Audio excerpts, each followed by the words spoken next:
Everyone, welcome back to my YouTube channel. कैसे हैं आप सब लोग? आई होप आप सब अच्छे होंगे। तो जैसा कि आप जानते हैं कि मैंने अपने चैनल पे पीजीटी के रिगार्डिंग प्रिपरेशन स्टार्ट कर रखी है। उसमें हमारा चैप्टर चल रहा था कोऑर्डिनेशन कंपाउंड। कोऑर्डिनेशन कंपाउंड के अंदर आज हम एक छोटा सा टॉपिक करेंगे, बट इम्पोर्टेंट टॉपिक हमारा रहेगा। अगर हम एचटेट में इसके क्वेश्चन देखेंगे तो आप देखेंगे कि हर बार हर साल यहाँ से क्वेश्चन पूछा गया। इम्पोर्टेंट टॉपिक है, आसान टॉपिक रहेगा। 1 नंबर आप यहाँ से अपना गेन कर सकते हैं एक छोटा सा टॉपिक को क्लियर करके। तो चलिए स्टार्ट करते हैं। तो यहाँ पे हम देखेंगे सबसे पहले आइसोमर होता क्या है। तो आइसोमर क्या होता है, इसमें ऐसे कंपाउंड्स आते हैं जिनका क्या रहेगा, सेम तो केमिकल फॉर्मूला रहेगा बट डिफरेंट अरेंजमेंट हो जाता है एटम्स का। यानी अगर हम केमिकल फॉर्मूला देखेंगे, नंबर ऑफ कार्बन या फिर और भी कोई एटम है, तो वो सेम रहेगा। दो कंपाउंड दोनों का सेम रहेगा केमिकल फॉर्मूला। बट अगर हम देखेंगे उनके जो अरेंजमेंट है एटम्स का, वो डिफरेंट डिफरेंट होता है। तो उस अरेंजमेंट के डिफरेंट होने से वहाँ पे क्या उसमें उनकी दोनों की प्रॉपर्टी में चेंजेस आ जाते हैं। जैसे हम यहाँ पे देखें कि डिफर इन वन और more physical and chemical property, यानी उनकी केमिकल और फिजिकल प्रॉपर्टी दोनों चेंज हो जाती है उनका अरेंजमेंट चेंज होने से। तो ये हमारे एक दूसरे के, हम उनको क्या बोल सकते हैं, आइसोमर बोल देंगे। तो ध्यान रखेंगे ऐसे कंपाउंड जिनका केमिकल फॉर्मूला सेम रहेगा बट अरेंजमेंट जो होता है एटम का वो डिफरेंट डिफरेंट रहेगा, जिसकी वजह से उसकी फिजिकल और केमिकल प्रॉपर्टी अलग अलग रहेगी। ये यहाँ पे लाइन हमें ध्यान रखनी है, इनकी फिजिकल और केमिकल प्रॉपर्टी भी यहाँ पे चेंज हो जाती है। अब हम देखेंगे इसका क्लासिफिकेशन करेंगे। जो आइसोमेरिज्म होता है वो 2 टाइप का यहाँ पे हम देखते हैं कोऑर्डिनेशन कंपाउंड में। पहला हमारा रहेगा स्ट्रक्चरल आइसोमर। अगर वहाँ पे उनका केमिकल फॉर्मूला सेम रहेगा, स्ट्रक्चर वहाँ पे चेंज हो रही है, तो वो हमारे स्ट्रक्चरल आइसोमेरिज्म में आ जाता है। नेक्स्ट हमारा रहेगा स्टीरियो आइसोमर, यानी कि स्पेशल अरेंजमेंट होता है जब ज्योमेट्री हम उसकी बनाते हैं तो उस ज्योमेट्री में चेंजेस आ जाएंगे, तो वो हमारा किस में आ जाता है, स्टीरियो आइसोमर में। अब इनको भी हमने फर्दर डिवाइड किया है। स्ट्रक्चरल जो आइसोमर होगा वो हमारे 4 टाइप का रहेगा और जो स्टीरियो आइसोमर है वो हमारे 2 टाइप का रहेगा। तो स्ट्रक्चरल आइसोमर में एक तो आ जाता है ionisation isomerism, linkage isomerism, solvate isomerism और कोऑर्डिनेशन आइसोमेरिज्म। तो ये 4 टाइप के रहेंगे स्ट्रक्चरल आइसोमेरिज्म में। और जो स्टीरियो रहेगा वो हमारा 2 रहेगा, 2 टाइप का, ज्योमेट्रिकल आइसोमेरिज्म और एक हो जाता है ऑप्टिकल आइसोमेरिज्म। तो आज हम इस पे यहाँ पे बात करेंगे इस वीडियो में, तो वो रहेगा स्ट्रक्चरल आइसोमेरिज्म। यानी ये जो कोऑर्डिनेशन कंपाउंड है उसमें जो 4 टाइप का स्ट्रक्चरल आइसोमेरिज्म पाया जाता है उसको हम डिस्कस करेंगे। तो इसमें सबसे पहला हमारा टाइप आता है आयनाइजेशन आइसोमेरिज्म।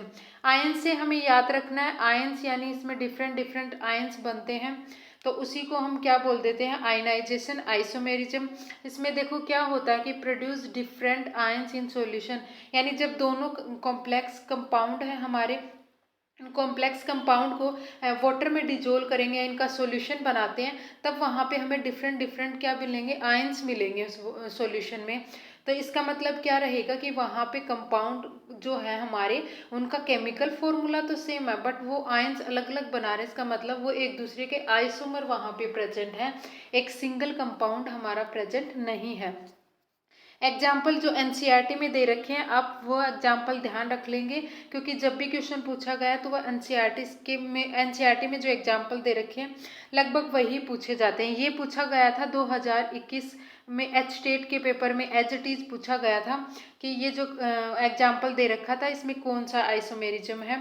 तो यहाँ पे आयनाइजेशन आइसोमेरिज्म प्रेजेंट रहेगा।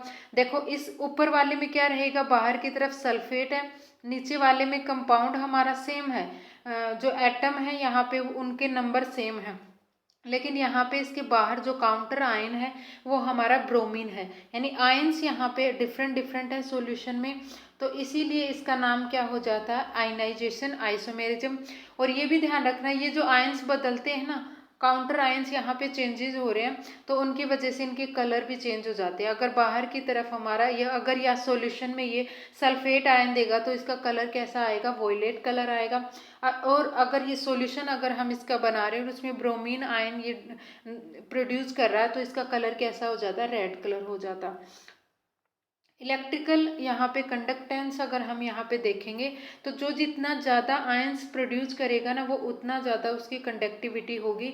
तो यहाँ से भी क्वेश्चन पूछ लिया जाता है। इम्पोर्टेंट यहाँ पे हमारा पॉइंट रहेगा कि जो कंडक्टिविटी होती है वो डिपेंड करती है आयंस पे, क्योंकि हमें पता है जितने ज़्यादा आयंस सॉल्यूशन में बनेंगे उतनी ज़्यादा कंडक्टिविटी होगी। तो जिसमें जितने ज़्यादा आयंस बनेंगे वो उतना ही ज़्यादा क्या रहेगा, हमारा इलेक्ट्रिकल कंडक्टेंस वहाँ पे प्रोड्यूस करेगा। नेक्स्ट यहाँ पे रहेगा लिंकेज आइसोमर। लिंकेज आइसोमर में क्या होता है, those complex which have same formula, same जो है counter ions but different metal ligand linkage is present are linkage isomer. यानी सेम हमारा केमिकल फॉर्मूला रहेगा, सेम उसके अंदर क्या रहेंगे, लिगेंड रहेंगे, और जो काउंटर आयन है वो भी सेम रहेगा। लेकिन इसमें हमने देखा था कि जो NO2 होता है हमारा, तो वो एक ऐसा लिगेंड है जो दो तरफ से क्या कर सकता है, इलेक्ट्रॉन डोनेट कर सकता है।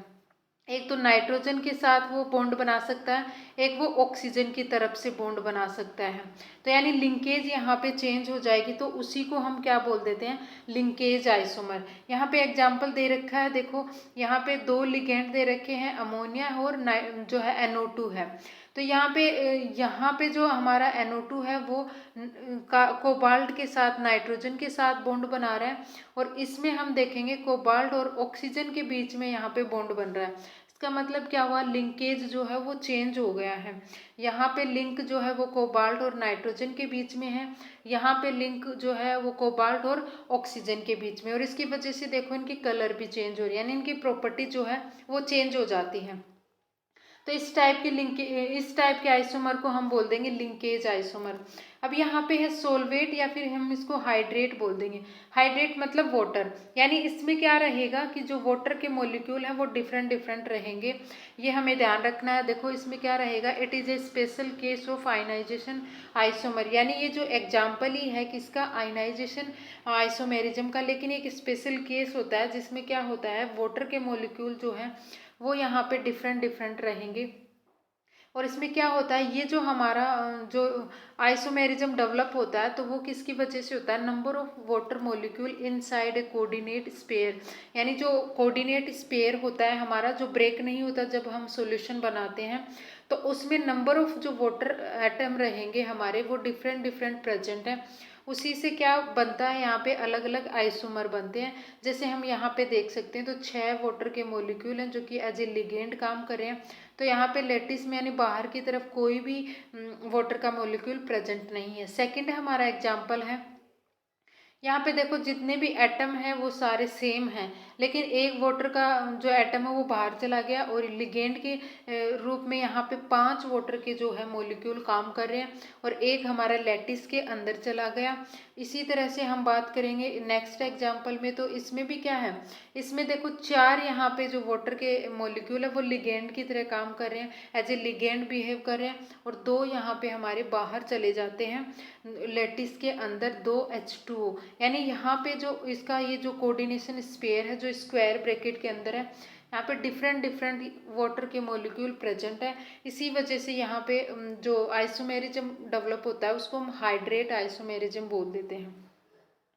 नेक्स्ट रहेगा हमारा कोऑर्डिनेशन आइसोमेरिज्म। कोऑर्डिनेशन आइसोमेरिज्म का मतलब क्या रहेगा, यहाँ पे कोऑर्डिनेशन के जो बॉन्ड होता है ना वो बदल जाता है, यानी लिगेंड यहाँ पे चेंज हो जाएंगे। देखो it arise due to exchange of a ligand between 2 coordinate sphere, यानी 2 अलग अलग कोऑर्डिनेट स्पेयर रहेंगे। ये हमें ध्यान रखना है। कैटायनिक और एनायनिक दोनों हो सकते हैं कॉम्प्लेक्स में हमारे, तो 2 कॉम्प्लेक्स रहेंगे, ये हमें ध्यान रखना है। और इसमें क्या रहेगा, जैसे हमारी जो मेटल है उसमें जो लिगेंड का बॉन्ड है, मेटल और लिगेंड वो चेंज हो जाएगा, यानी कोऑर्डिनेट बॉन्ड जो है वो यहाँ पे चेंज हो जाता है। इसीलिए हम इसको क्या बोलते हैं, कोऑर्डिनेट आइसोमेरिज्म बोलते हैं। जैसे एग्जाम्पल अगर हम यहाँ पे देखेंगे तो इस तरह से 2 हमारे स्पेयर हैं, यहाँ पे जो क्रोमियम है वो अमोनिया के साथ बॉन्ड बना रहा है, और कोबाल्ट साइनाइड के साथ बॉन्ड बना रहा है। लेकिन इसमें ये क्या करेंगे, इंटरचेंज कर लेंगे अपने लिगेंड, यानी क्रोमियम के साथ साइनाइड लिगेंड जुड़ गया है, और कोबाल्ट के साथ यहाँ पे अमोनिया जुड़ गया है। इसका मतलब यहाँ पे जो कोऑर्डिनेट बॉन्ड है वो चेंज हो गया है, इसीलिए इसको हम क्या बोल देते हैं, कोऑर्डिनेशन आइसोमेरिज्म। तो ये था आज का हमारा टॉपिक। आई होप आपको समझ आया होगा, इम्पोर्टेंट टॉपिक है, एक बार वीडियो जरूर देखें। अगर वीडियो पसंद आई है तो वीडियो को लाइक शेयर सब्सक्राइब जरूर करें। Thanks for watching my video.